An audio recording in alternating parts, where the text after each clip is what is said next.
Hey friends. I've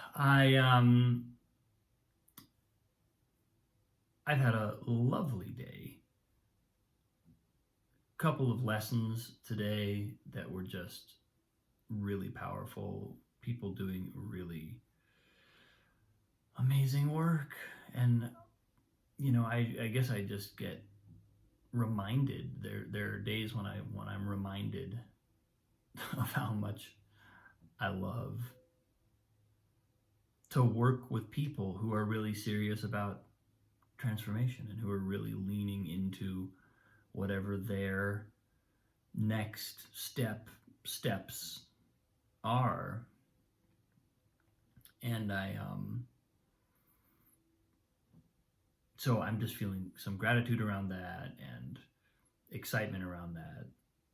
And and some really some so in some of those sessions, and in some of those sessions I was able to unpack some thoughts that have come up over the last couple of days, just sort of either things percolating in my awareness or things that came out of a conversation that then kind of marinated for a little while. And one thing that showed up for me yesterday,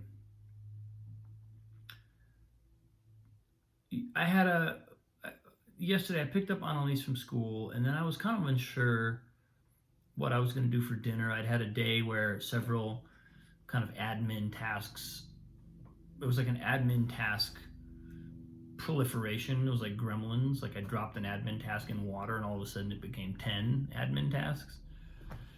And so I felt my day kind of get chewed up by them. And I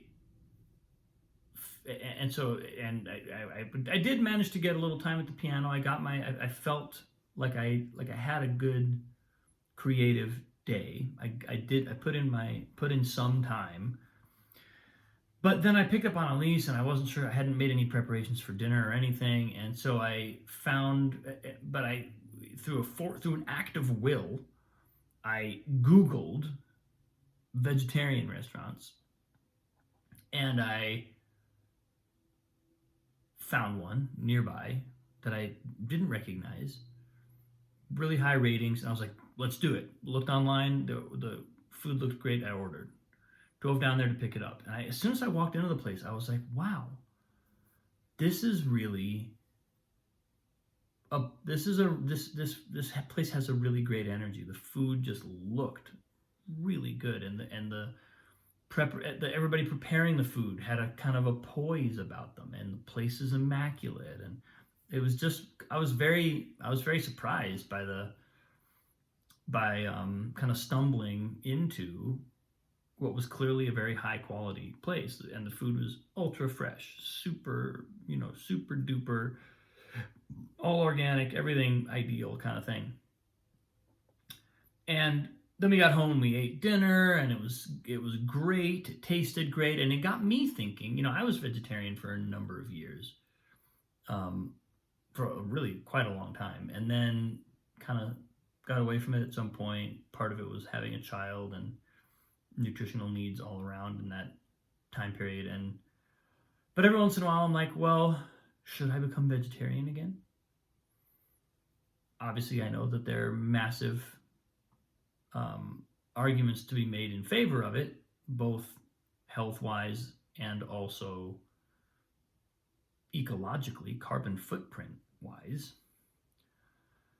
So I'm eating this amazing food and I'm going, maybe I should become vegetarian again. And I identified something in myself that I've identified before, but every once in a while it rears its head and reminds me that it's still there, which is this tendency to take something that's working in my life and to kind of try and turn it into a philosophy or a rule. It's like the categorical imperative, the Kantian categorical imperative. Kant's categorical imperative is, in all situations, assume that the behavior that the morally correct behavior is basically universalizable. So in other words, in all situations of this type, I should act thusly. And any action, and you can evaluate any action you take by asking yourself, would I want to turn this action into a universal principle about how we should all act in these situations? It's not a very good ethical system. It doesn't really work very well. But that's what my mind does. It takes something that's working really well and asks, should I do this all the time? Should this be the rule for how I do things? And pretty quickly, my answer to myself was, hold on, wait. I just discovered this amazing vegetarian place. I'm being reminded of this food that I love and of a way it makes how it makes my body feel.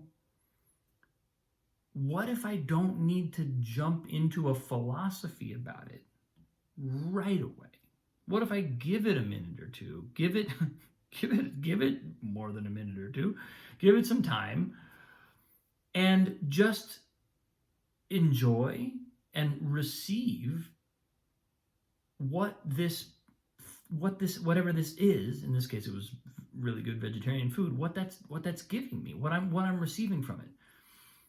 And I think, for me, that's a step forward. That's a powerful step forward. I mean, for some people, it might be a step forward to say, I'm becoming vegetarian today, or vegan, or whatever, and that's what I'm going to do, and I'm going to be really disciplined about it. That might be a step forward for some people.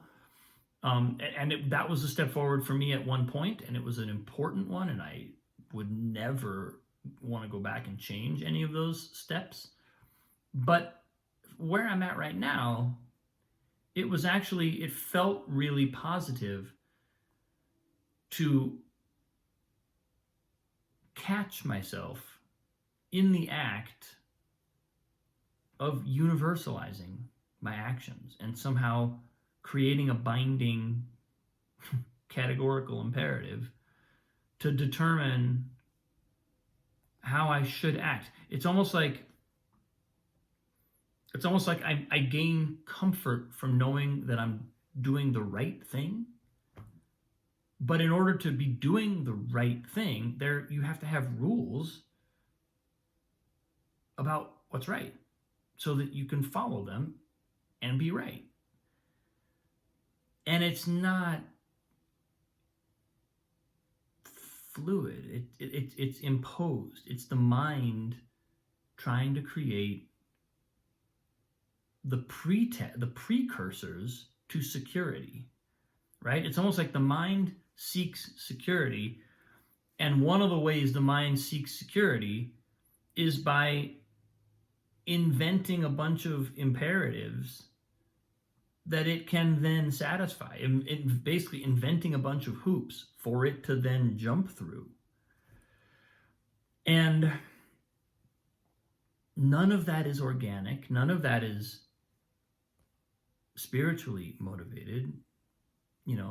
Spiritually motivated action is always happening fresh now. It's always in the moment. It's always being discovered. And that doesn't mean that we don't have any rules or that there aren't any guiding principles. I think in my own case, I'm just identifying a proclivity to do that where it's not necessary, and certainly in my past I can look at any number of examples of where I've kind of done that, and it's been a way of creating security where but like decoy security, not genuine security, just a form of something that I could hold on to for a while. And so I guess I'm just unpacking this because I'm not, I suspect that this maybe other people have some version of this as well, where it's, some version of, it's like we know our mind has certain tendencies and certain needs, certain proclivities, and in order to meet them, it inceptions the world into having rules that it can then follow. And, I think certainly for me, part of self-awareness is seeing when that's happening. When am I, because I think this is actually pretty subtle, and I think it's kind of happening all the time.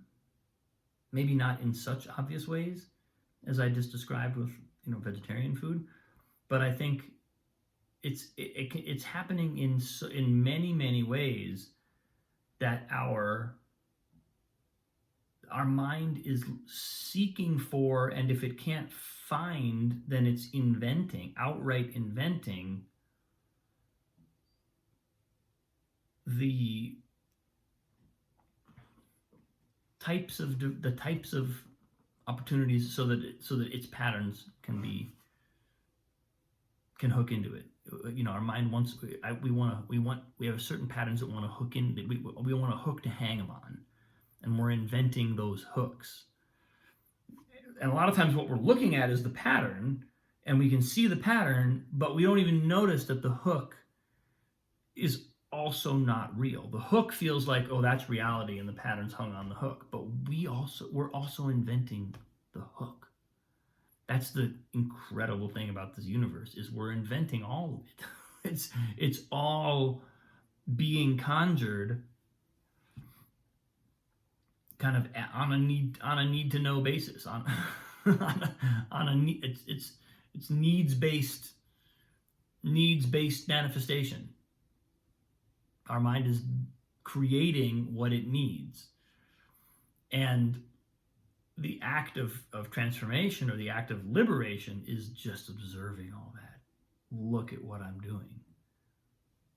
Why do I need a philosophy about vegetarian food? What if I just eat a lot more vegetarian food? Right? So this is clearly something that's very personal to me. It's my tendency. It's by no means universal, but I think there's something universal in that mechanism, in the way that all of us are inclined to invent the circumstances or the conditions for our particular brand of patterns to have a place to run and play. And if we can let that go, if we can see that that's what's happening, before we even try to let it go, just see that that's what's happening, that we're not being faced with, reality is not demanding these patterns of us. Reality is demanding these patterns of us, but we are reality. We are responsible for that reality that is demanding these patterns of us. And when that gets clear, it's impossible to be victimized by it anymore. You can't. We're no longer at the mercy of it. We're actually then in the driver's seat and able to say, do I want this? This is a pattern I have. Do I want it? And decide. So that's where I got to over the course of last night and today.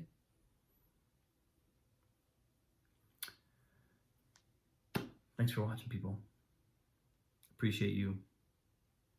Love you very much.